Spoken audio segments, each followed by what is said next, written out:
Hello guys! I'm back with a haul. Mag-haul tayo ulit. I got stuff from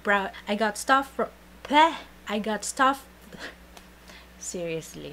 Meron ako dito mga stuff from projectvanity.com, Slake Makeup, Ponds. Naisipan ko lang mag-haul kasi yung mga products na ipapakita ko ngayon, let me know kung ano yung gusto nyong i-feature ko, gawan ko ng review, kaya yan.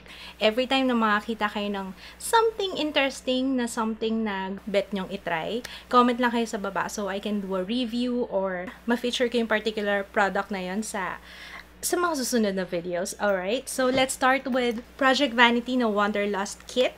Look, andito siya sa bag. Ang ganda-ganda. Alam nyo, yung bag pa lang, panalo ka na dito. Look, if you're not familiar with Project Vanity, yan, ilalagay ko yung link ng projectvanity.com sa description box. Kinontak ako ni Miss Liz Lanuzo. Hi, Miss Liz, if you're watching, thank you so much for sending me this. So, let's see kung ano yung laman nitong bag na to. By the way, it cost 1,450 pesos. So, yung laman, definitely, yung laman niya sa loob is much more than that. We have yung Max Factor Clump Defy Extensions False Lash Effect. Wow! Hindi pa ako nakatry ng Max Factor na mascara. Bakit parang purple yung... Ay, siguro yung wand lang. Let's see. Yung wand lang. Yung wand kasi parang may pagka-purplish siya. Look. Diba? Oh, it's black. Nakalagay pala dun sa likod. Black. Next na laman is itong Burt's Bees Petunia Tinted Lip Balm. Hindi pa ako nakatry ng Burt's Bees ever. As in, kahit na anong product ng Burt's Bees. Ito siya. Para siyang lip balm. Lip balm nga siya. Lip balm. Okay, let's see. Wala akong naaamoy sa kanya. It's a tinted lip balm, pero wala akong nakikitang kulay. A hint of color that cares for your lips. Burt's Bees. Nakakita ko ng Burt's Bees sa sa beauty bar. I think doon siya available. Holika Holy Berry Tint. Yung tint ng yung water drop, ano ba yon? Water drop tint stick yata ng Holika. Super ganda. And probably magustuhan ko rin ito. Ayan yung itsura niya. Medyo ma-orange. Meron pala siyang label dito kung ano yung mga nakalagay. So, we have the Max Factor, yung Burt's Bees. Yeah, merong Holika, may Nox. Is it Nox? Essential Set? Nox yata. So, in total, oo nga, guys, yung 1,450 pesos, definitely mas, way over the price ng 1,450 pesos yung contents nitong bag na to. CoverGirl Cheekers Pretty Peach. Uy, gusto ko. Alam nyo, yun lang ang peach na gusto ko sa face ko. Yung blush. Bagay sa akin yung peach na blush. And it's matte. Matte siya, guys. Let's see. Ay, hindi siya matte. Para siyang satin finish. Kasi, ayan o, kumintab. It looks nice. I like it. Nox Paris Nirvanesque smoothing cream, moisturizing cream, yung BB cream, may BB cream, cleansing gel, purifying lotion, smoothing eye contour cream, multi-purpose dry oil, face, body, and hair. It nourishes, repairs, and softens. So, lahat to for travel. Travel size siya. Itong bag na to is specifically parang travel essentials, travel beauty kit, parang ganun. Christian long-lasting eyebrow and eyeliner pencil. Eyeliner na siya, eyebrow pencil pa. Wow! Creamy! Uy, ang ganda! Like it. Ayan siya. O, diba? Nag-drawing na ako ng kilay talaga. O, diba? On fleek. Wala siyang reddish tone sa kanya, hindi siya ma-orange. So, I think magkakasundo kami nito. Again, this is Christian 2-in-1 long-lasting eyebrow and eyeliner pencil. Then, what else do we have here? Meron ditong Holika na soothing gel. Aloe, 99%. Smooth egg skin peeling gel. So, sample sizes. And then, perfume. We have yung Cityscape. May nga natin. Dumiretso sa ilong ko. Ang bango, amoy mamahalin. Okay, so that's it sa Project Vanity Wanderlust Kit. So let's move on sa anong gusto niyo next. Dito tayo sa Pond's. So Pond's sent me this. Aray. Kasi meron silang sale. Meron silang 50% sale. And I think ito yung first nilang big beauty sale. Yun. It's their first big beauty sale sa lahat ng department stores na merong Pond's counter. Nationwide yun, guys, ha? Nationwide. From September 1 to September 4. So, it's 50%.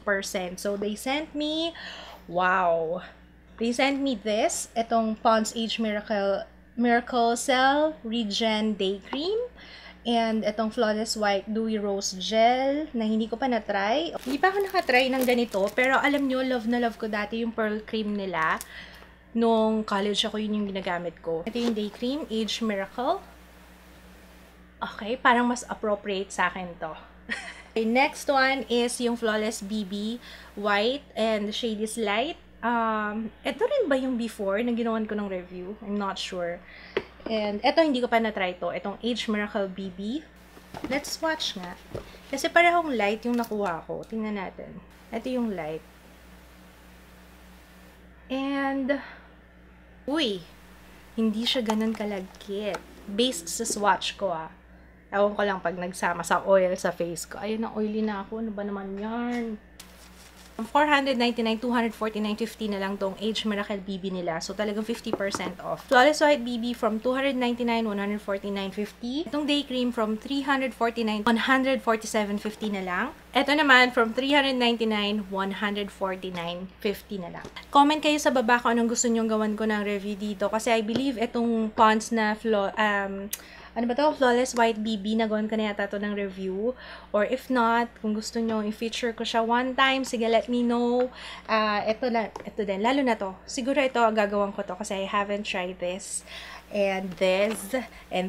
Nung nakaraang linggo, nagkaroon ng campaign yung Sleek. This is the goodies I got from Sleek Makeup.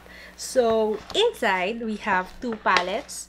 Ito yung iDivine Mineral-Based Eyeshadow palette nila, yung All Natural. Yung Whimsical Wonderland, this one is limited edition palette. Tingnan muna natin yung All Natural. So, actually, suot ko na siya ngayon.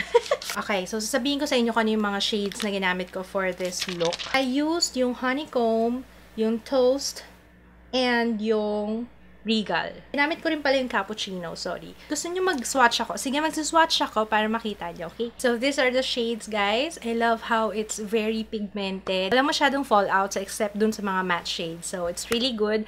Actually, nagkaroon na ako ng Sleek palette before and I liked it kasi nga very pigmented sila. Alright, so next one is yung iDivine Mineral-Based Eyeshadow palette naman nila. Pastels to actually. Tingnan nyo. Oh my gosh, ito yata ang pinaka-excited akong palette. Alam niyo yun? I haven't tried these colors sa eyelids ko ever. At ang ganda-ganda ng mga kulay. I love it. Maybe something different, no? Parang iisip ko dito sa mga kulay na to, parang pang mermaid look, basta, pang prom. Particularly yung blue, parang, yes. Next one is yung kanilang highlighting palette. This one is Solstice. Ay, wow! Wow! Gander naman ito. Oops, nahulog. Wow! Ang ganda-ganda. Lahat naman maganda. Lahat ng shades dito, oh my gosh, perfection. Excited ako. Gusto kong mag-try. Let's try ito. Oh, yes! Love it. Face contour kit, and this one is light. I think nagkaroon na ako ng ganito before. Hindi ko maalala, parang oo. Meron na siyang pang-highlight, meron na rin siyang pang-contour. Ayan siya, guys. Ang ganda. Lahat maganda. Ito, isang swipe lang yan, guys, Highlight ba ang hanap mo? Blush na rose gold. I like the name, rose gold. Sana meron siyang shimmer ng konti. Pero konti lang, yung hindi overwhelming. Talaga in-explain ko na siya kahit hindi ko pa siya nakikita. Oh, yes! Nakikita niyo yung specks ng glitter sa kanya. Oh, yes! Ang ganda naman ito. Ang ganda! Yung blush, kapag merong ganyan, may mga shine-shine na hindi ko na kailangan ng highlight. Huwag nyo lang sobrahan, especially if you have oily skin, kasi sobrang shiny na siyang tingnan. Pero gusto ko yung mga ganito kasi a little goes a long way. Next one is yung Sleek Bare Kissed Illuminator in Cuba. Parang pang highlight din. Hindi pa ako nakatry ng ganito, guys. Parang okay to pang full face highlighter challenge. 'Di ba? Parang ganito yun, no? Sweet Cheeks Gel Blush. Tomfoolery. Hindi siya masyadong makulay, pero maganda, oh. And then next is itong Hot Toti. Give your lips VIP status with this moisturizing semi-matte lipstick. Chine-check ko yung ilalim so hindi siya natatanggal. Or is it? Yeah. Ay, nasira lang yata. Ano bang ginawa ko? What did I do?